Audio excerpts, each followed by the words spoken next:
Hello दोस्तों, नमस्कार। मैं आप लोगों का हार्दिक अभिनंदन करता हूँ। चलिए शुरू करते हैं। ऐसे जैसे आप लोग जानते हैं कि मैंने आप लोगों को बोला था कि 10 ट्रेडिंग डेज़, मनहूस ट्रेडिंग डेज़ के नाम से जाना जाता है। मनहूस मतलब ऐसा कि आपको दुखी कर देगा, है ना? तो वही चीज़ स्टार्ट हो चुका है। तो कल 1 ट्रेडिंग डेज़ था, अभी 9 ट्रेडिंग डेज़ और बच गया है। ये ऐसा समय रहता है कि मतलब एफआईएस की तरफ से, चाहे जिस देश में कैलेंडर ईयर होता है, फाइनेंशियल ईयर, उस देश के हिसाब से आपको 15 तारीख से दबाव दिखना स्टार्ट हो जाता है। ऐसा लगेगा कुछ हो ये नहीं रहा है ना? और एफआईएस की बिकवाली आपको इस जगह देखने को मिल जाती है। तो इस चीज़ को आप समझ के चलिए तो बेटर रहेगा, क्लियर रहेगा, है ना? और कोई रैली बनती है तो अच्छी बात है, नहीं बनती है तो हम लोग को पता है कि कल 1 दिन निकल गया, 9 दिन और निकालना है। तो आप बोलिएगा सर 9 दिन में तो बहुत बेड़ा गर्क हो जाएगा। तो देखिए बात ऐसा है कि 9 दिन निकालना तो है ही। अब हँस के निकालिए, रो के निकालिए, इधर-उधर का न्यूज़ के साथ निकालिए, चाहे जश्न मना के निकालिए, 9 दिन तो निकालना पड़ेगा। कैसे निकालिएगा वो आप पे डिपेंड करता है।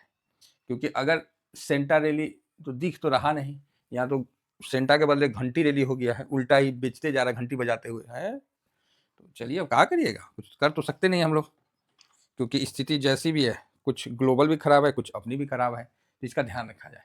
इंडसइंड बैंक पे कुछ न्यूज़ है थोड़ा-सा जाँच-ऊँच का, कि उसका कुछ थोड़ा गड़बड़ी का न्यूज़ है, तो देखते हैं क्या होता है। तो ये भी न्यूज़ बैंक निफ्टी पे थोड़ा-सा दबाव बनाने का काम करेगा, तो इसका भी आप ध्यान रखिए। तो अगर बैंक निफ्टी में दबाव अचानक से बने, तो समझ जाइएगा कि इंडसइंड बैंक वाला न्यूज़ हावी हो गया है।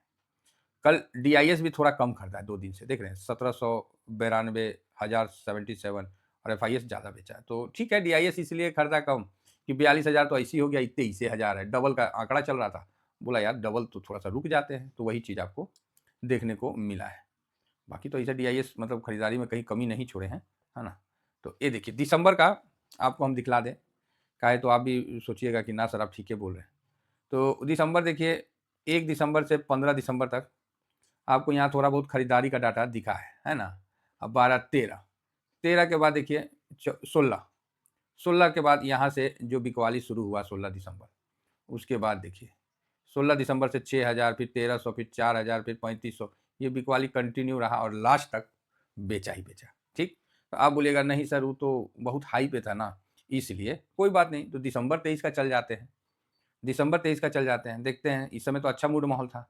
तो दिसंबर 23 का जाते हैं तो 1 से 14 तारीख तक तो बढ़िया खरीदा है, 15 तारीख, है ना? 15 तारीख तक तो बढ़िया खरीदा है, 9-9 हज़ार करोड़।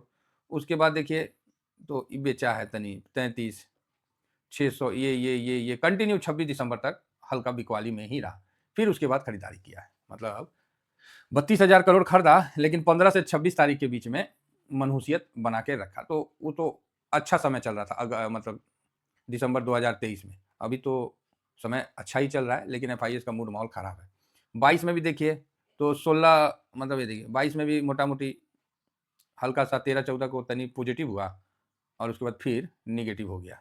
तो इससे तो क्लियर है ना, ये लास्ट तक नेगेटिव रहा 22 का भी। दिसंबर 22 का दिखा रहे हैं, ठीक है? तो आप ही बताइए, ये हम इसलिए दिखा रहे हैं कि आप लोगों को एक आइडिया लग जाए कि ये समय बहुत मनहूस टाइम में होता है। ये देखिए दिसंबर 21 का, देख रहे हैं? पूरा 16 तारीख के बाद और थोड़ा बिकवाली बढ़ जाता है। ठीक है?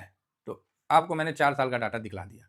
21, 22, 23, 24, 25 में चल रहे हैं। तो 25 का भी डाटा में अगर थोड़ा बिकवाली हो ही जाए, तो इसमें कोई गलत नहीं होगा, क्योंकि ऑलरेडी हम लोग करेंसी कमज़ोर हो रहा है, तो एफआईएस का ऐसे ही इन्वेस्टमेंट टूट रहा है, तो बेचारे क्या करेंगे? इन्वेस्ट ही करेंगे, बेचेंगे ही बेचेंगे, ठीक है? तो इसीलिए उनकी बिकवाली से हड़बड़ाना नहीं है। एक ज़रूरी अपडेट था जो आप लोगों के सामने रखा गया। आइए, अब हम मार्केट पे आ जाते हैं।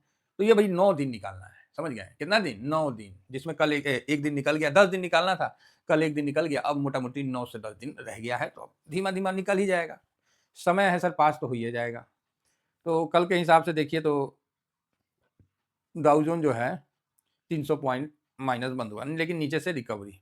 उसी के बीच नेस्डैक आपको प्लस में बंद हुआ। एस&पी 500 आपको प्लस में बंद हुआ। रसल 2000 आपको माइनस आधा परसेंट बंद हुआ और फैंग इंडेक्स प्लस में ही बंद हुआ। क्यों बंद हुआ? टेस्ला, इलन मस्क, समझ गए? टेस्ला की शेयर की तेजी, मार्केट का मूड माहौल चेंज करने में बहुत मदद मिला। एआई थीम से लोग बाहर आ रहे हैं, तो अच्छा है, ठीक है? बाकी इंडिया विक्स हम लोग का 10.07 है, मतलब बिल्कुल प्रीमियम नहीं मिल रहा है, समझ रहे हैं? कुत्ता को भूख लगा तो हड्डी दे दिया, अब बताइए कुत्ता खाएगा क्या और नोचेगा क्या? वो उसी को चबा-चबा के चाटे जा रहा है। उसको पता है मालिक को कि इससे कुत्ता का मोटापा कम हो जाएगा, तो कैसे कम हो जाएगा? तो इसमें भी एक बहुत बड़ा रीज़न है कि कुत्ता को हड्डी काहे पसंद है, पता है आप लोगों को? आप बोलिएगा सर उसमें से उसको स्वाद आता है इसीलिए पसंद है, बोन मैरो पता नहीं क्या-क्या बोलिएगा, अरे कुछ नहीं आता है, वो हार्ड होता है, समझे? जैसे वो दाँत से दबाता है ना तो उसका मसूड़ा से ब्लड आता है, उसी को कुत्ता चाट के सोचता है कि आज तो हड्डी का रस निकाल दिए। तो बस वही बात है कि अभी जो मार्केट है उसमें इंडिया भी इतना डाउन है कि आप जितना मन उतना पैसा डाल के काम करने का ज़्यादा से ज़्यादा कोशिश कर रहे हैं, लेकिन बेनिफिट आपको नहीं मिलेगा कि बाकी ब्रोकरेज और टैक्स यही सब ज़्यादा रगड़ के आपको मिलना ज़्यादा कुछ नहीं है, ढाँक के 3 पात मतलब आपको कुछ भी अभी आप सोचोगे कि ऑप्शन चेन में बड़ा कमा लें, नहीं। ऑप्शन खरीद के कमा लें, नहीं। बेच के कमा लें, तो बेचने में इतना पैसों लगेगा, तनी-मनी कमाइएगा बस, बस, बस। टेंशन अलग से रहेगा, कहीं झटका मार दिया तो बस गया। करेगा मार्केट, देखिएगा। चलिए, ओवरऑल ठीक है, तो इंडिया विक्स इतना डाउन है कि बेचारे ऑप्शन वाले भी रो रहे हैं, उनको भी कुछ नहीं मिल रहा है ना? अच्छी बात है। आइए निफ्टी, देखिए ऐसा नहीं है कि ऑप्शन वाले से हम लोग को चिढ़ है, चाहे सेलर से हम लोग को चिढ़ है, नहीं, अरे भाई ऐसा कुछ नहीं है, वो भी हमारे भाई हैं, वो भी मार्केट पे ही व्यू लेके चलते हैं, तो उनसे हम लोग को कोई प्रॉब्लम थोड़ी है। हाँ, ये है कि हम लोग नहीं करते हैं, क्योंकि हम लोग के पास अथाह पैसा नहीं है ना? जिसका उम्र 45 से ऊपर हो गया, चाहे मतलब 40 से ऊपर हो गया, तो आप लोग तो एटलीस्ट मत जाइए, है ना? जितना करना है वो ठीक है, 30 साल तक आप लोग जो करना है कर लीजिए, उसके बाद तो उस सब रास्ता से हट जाइए। अगर आपको लगता है कि हम उसमें करोड़पति, अरबपति, खरबपति बन सकते हैं, तो बन जाइए। जब सच्चाई सामने आ जाएगा 40 साल के बाद, 40 साल के बाद मैक्सिमम बंदे लाइन पे आ जाते हैं। उसके पहले जो है ना, हम किसी के ख्वाब को रोकना भी नहीं चाहते हैं। कर लो, उड़ जाओ, देख लो, मन में एहसास ना रहे कि सर हमने किया नहीं, नहीं तो आज हम यहाँ रहते, तो कर लो। तो ऑप्शन चैन वाले से भी मुझे ऐसा नहीं है कोई पर्सनली दुश्मनी है, चाहे किसी प्रकार का, नहीं ठीक है, उनका अपना काम करने दीजिए, हम लोग अपना काम, हम लोग अब क्या है ना, रिस्क नहीं ले सकते, इस कंडीशन में नहीं है कि हम लोग रिस्क ले पाएँ। हाँ, ठीक है, कभी-कभार खेलने का मन किया, 10,000 रुपया निकालिए जाइए, खेलिए जुआ, सोच के चलिए कि 10,000 हम दे के आएँगे, देखते हैं कितना देर में देंगे, बस यही सोच के जाइए, इन्हें-उन्हें जहाँ मन करता है ट्रेड करिए, देखिए आप उसमें से 1,500 रुपया कमा के निकल के आ जाइएगा, ये मेरा वादा है, ठीक है? लेकिन ज़्यादा लेके जाइएगा, लालच करिएगा, वहीं रगड़ देगा, कुछ नहीं मिल रहा ऑप्शन चेन में भी, बेचारे वो भी परेशान हैं। इतना पैसा भी लगा रहे हैं, इतना मूव भी कर रहे हैं, ब्रोकरेज अलग से दे रहे हैं, टैक्स अलग से दे रहे हैं और मिल कुछ रहा ही नहीं, परेशान तो हैं। तो कोई नहीं, ये सब परेशानी का टाइम है। और ये चीज़ भी ध्यान रखिएगा कि हमेशा दूसरे का थाली में ना भाड़ा लगता है। हाँ, हम लोग अपने थाली में शांति रहे, उन लोग से बात होता है ना जो ट्रेडर, वो बोलते हैं भाई आप ही का सही है शर्मा जी। कोई टेंशन नहीं है, मार्केट आवर में भी आप नींद मार लेते हैं। बात तो सही है यार।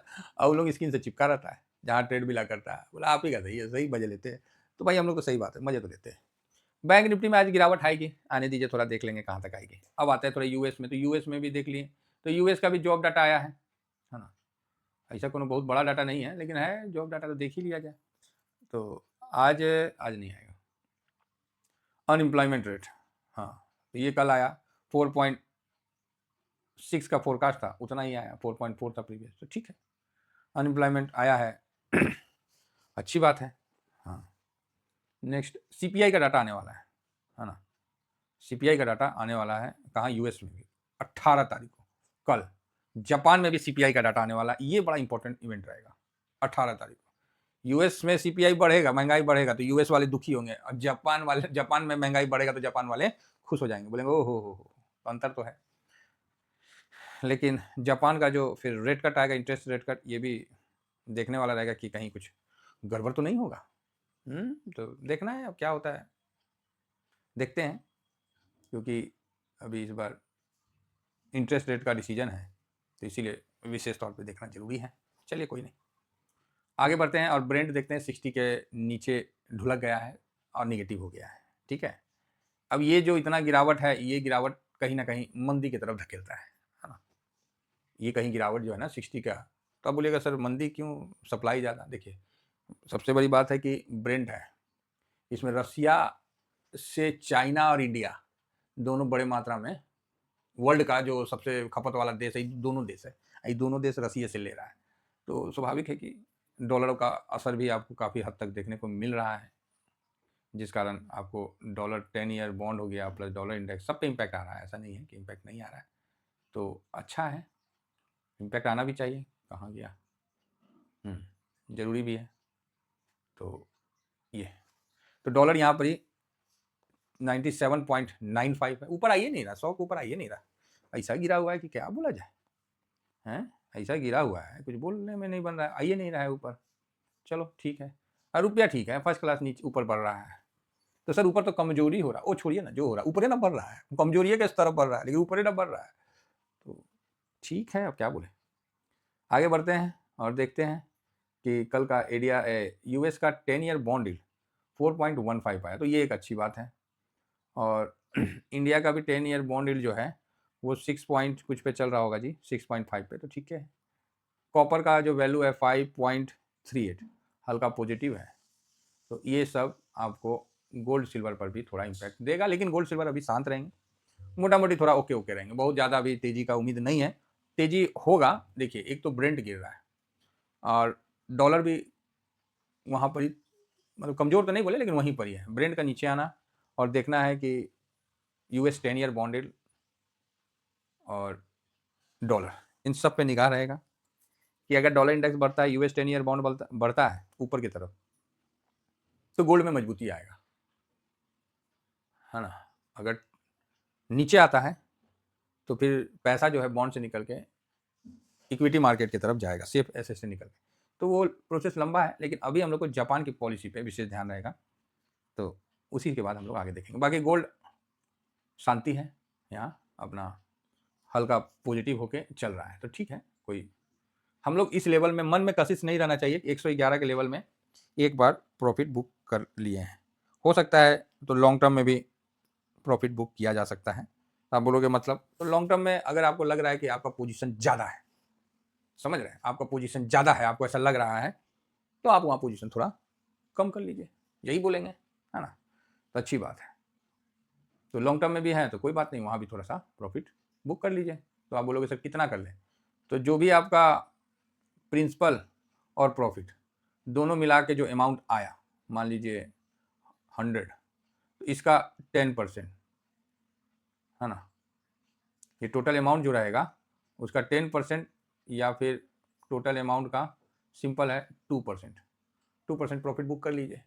मान लीजिए आपका गोल्ड सिल्वर का 12 लाख का हो गया है, आपको लग रहा है कि नहीं थोड़ा सा हम प्रॉफिट बुक कर लेना चाहिए, तो 12 लाख का हिसाब से आप कर सकते हैं। 1 लाख 12 लाख के हिसाब से अगर 2% देखा जाए तो उस हिसाब से आप कर सकते हैं 24,000 रुपया, ठीक है। यहाँ 2 कट गया, 2 कट गया, और यहाँ पर ही ये 24,000 रुपया का आप प्रॉफिट बुक कर सकते हैं, 2-3%, है ना। 3% करना है तो 36,000। तो इस प्रकार लॉन्ग टर्म में भी थोड़ा प्रॉफिट बुक किया जाता है। तो इस लेवल में अगर आपको करने का मन है गोल्ड में 111 के लेवल में, तो कर सकते हैं, कहीं कोई दिक्कत वाली बात नहीं है। ये लॉन्ग टर्म का है सिस्टम। 2% से 2-3% से ज़्यादा मत करिएगा, कहीं ऊपर भाग गया तो फिर ज़्यादा भी नहीं करना है, लेकिन थोड़ा कर लेना है। कहे तो दिसंबर का जब आप निकालो ना, क्या बोलते हैं, डायरी बनाओ ना, तो वहाँ भी प्रॉफिट बुकिंग रहेगा, तभी ना डायरी में दिखेगा कि हाँ भाई। जब प्रॉफिटेड बुकिंग नहीं रहेगा तो फिर डायरी में कहाँ से दिखेगा, तो इस चीज़ को भी समझ के चलिए। चलिए बेसेंट, अच्छा बेसेंट भी खरा है, जो भी है। रूस यूक्रेन अपडेट, ट्रम्प का कहना है कि हम शांति के पहले से ही कई ज़्यादा करीब हैं। चलो जी, बढ़िया बात है, करीब है।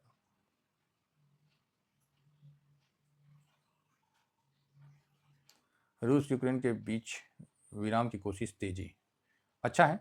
तो अभी फोकस इधर आ चुका है, ठीक है, कई कहानियाँ निकलेगी, तो अच्छी बात है। अगर रूस यूक्रेन में अभी सब जगह न्यूज आने लगा ना, हाँ रूस यूक्रेन में अगर शांति बनता है तो हम लोग की तरफ से तो कोई प्रॉब्लम नहीं होना चाहिए, समझे। बहुत बढ़िया बात है, अगर शांति हो जाता है तो हम लोग में जो 25% एक्स्ट्रा जो टैरिफ लगा रखे हैं वो ऑलरेडी 25 घट जाएगा। तो ये भी बात है, तो स्वाभाविक है कि तेजी बढ़ेगा। तो यूरोपीय नेताओं ने यूक्रेन युद्ध में हुए नुकसान के लिए एक निकाय स्थापित करने वाले संधि पर हस्ताक्षर, ठीक है, पैसा देगा, पैसा देंगे। 6 प्रमुख के आरोप से प्रतिक्रिया की मॉस्को ने, तो अच्छा है। उप विदेश मंत्री का कहना है कि रूस और यूक्रेन युद्ध समाप्त करने के समझौते के कगार पर है। तो आप देख रहे हैं कि ये आ गया, तो आप बोलोगे सर ये कैसा रहेगा, ये एक अच्छा है, अच्छा न्यूज है। तभी तो जो अमेरिका गिर रहा था वो एआई बबल और फलाना ठिकाना उस न्यूज़ से उबर के कम गिरा है, तो इसका भी कहीं न कहीं थोड़ा असर हुआ है। बाकी निकाई देखिए 102 पॉइंट का तेज़ी है और हैंसेंग में भी हल्का तेज़ी है। डाउ जोन 42 माइनस है, नैस्डैक 42 माइनस है, डाउ जोन 36 माइनस है। तो ये कुल मिला के ये सारे देखिए समय ज़्यादा हो गया, ये कुल मिला के ये सब पूरे हैं, है ना? तो गोल्ड सिल्वर भी हल्के तेज़ी के साथ चल रहा है, तो ठीक है, कहीं कोई समस्या वाली बात नहीं है। हाँ, अब आ जाते हैं एफआईएस का। एफआईएस की कल बिकवाली हुई है और कल ज़्यादा ही बिकवाली 7000 प्लस हो गया है, तो थोड़ा सा दबाव ज़्यादा है। तो ऐसी दबाव दिखता है, ये मान के चलिए कि आपको 9 और ट्रेडिंग डेज मनहूस टाइप का रहेगा, तो उसको निकालना है, तो इसके लिए आप मेंटली तैयार रहिए। बाकी इंडेक्स में ऐसा कुछ भी नहीं है जो हम आपको बताएं। एफआईएस अपने आप को 9.05 पे टिकाए हुए हैं। डीआई अब मतलब कुछ बचा नहीं इनके पास बेचने को, बहुत कम है इंडेक्स फ्यूचर में। डीआईएस 69.92 है, तो यहाँ पर ही आपको ये कॉन्फिडेंस आ रहा है कि बड़ी गिरावट नहीं होगी। पब्लिक 69.4 है, तो यहाँ भी आपको ठीक है। और प्रो 55.24, तो एक बार झटका तो मार्केट ऊपर दे सकता है है ना? तो ये डाटा भी बहुत अच्छा नहीं है। रही बात पीसीआर की, पीसीआर का तो ठीक है अपना इसका पीई का, तो पीई जो है वो थोड़ा सा आपको ठीक सा लगेगा। एक मिनट, आप बोलोगे ठीक सा लगेगा मतलब हाँ उसमें गिरावट आया है, तो कितना गिरावट आया है तो उसमें भी एक बार नज़र मार लेते हैं। तो 22 पॉइंट अच्छा है, मतलब 21 के नीचे तो फिर वो मतलब स्टार्ट हो जाएगा दिखना। तो यहाँ पर ही पीई जो है हाँ 22.5, हाँ 51 के पास है, तो ठीक है, ऊपर से थोड़ा सा सही है। आइए सभी डाटा को हम लोग एक अपने चक्की पे रख के और सब डाटा को मिस देते हैं। तो एफआईएस निगेटिव है, डीआईएस पॉजिटिव रहेगा, प्रो न्यूट्रल रुख है, इंडिया विक्स निगेटिव है। तो आप बोलिएगा क्यों, क्या हो गया सर इंडिया विक्स? भाई 10 के नीचे आ गया, अब यहाँ हम नहीं रखेंगे, हम निगेटिव रखेंगे। 10 के पास या 10 से नीचे निगेटिव है, यहाँ पॉजिटिव या न्यूट्रल भी नहीं, निगेटिव। पीसीआर न्यूट्रल में है, गोल्ड न्यूट्रल भी हो जाएगा, हल्का पॉजिटिव रहेगा। क्रूड ऑयल निगेटिव है, अरे 60 से नीचे आ गया, कहीं मंदी का डर आ जाएगा, तो इसलिए हम तो निगेटिव रखे हैं। इतना सस्ता हो गया, रुपया महंगा हो गया, रुपया टूट गया, तो क्या फायदा? तो वही चीज़ है फालतू का, ये मेरे तरफ से 60 के नीचे आना खराब है। यूएस मार्केट न्यूट्रल है, रुपया निगेटिव है, फर्स्ट क्लास निगेटिव है। डॉलर इंडेक्स मोटा मोटी पॉजिटिव है और पीई है तो निगेटिव ही। तो चलिए, तो 1 2 2 पॉजिटिव, 1 2 3 4 5, वाह 5 निगेटिव और 1 2 3 4 4 न्यूट्रल। ओ भाई साहब देखिए सब आपके सामने है, तो इसी तरह आपको दिखेगा, है ना? निगेटिव न्यूट्रल व्यू है, बाकी आप समझदार हैं, समझ गए? तो ज़्यादा उम्मीद, जिस तरह कल एक बार भी निफ्टी उठने का कोशिश नहीं किया, जैसे उठा चट से मारा चल नीचे समझ रहे? तो आज भी सेम पोजीशन रहेगा। तो नीचे का इंपॉर्टेंट लेवल आपको निकल के आता है, आपको 800 और 750, है ना? 800 के ऊपर बंद हुआ तो अच्छा है, नहीं तो 700, 800 से नीचे गया तो फिर 750 और फिर वहां से 650 के, मतलब 400 तक तो है, 400 तक तो चला जाएगा ऐसा मेरा उम्मीद है, क्योंकि 800 के लेवल में हमने एसआईपी किया था, तो हम चाहते हैं कि नीचे मार्केट आए कम से कम 400 300 के लेवल में, तो फिर देखा जाएगा, है ना? फिलहाल इतना ही कहकर अपनी वाणी को विराम देता हूँ। थैंक यू वेरी मच, जय हिंद जय भारत।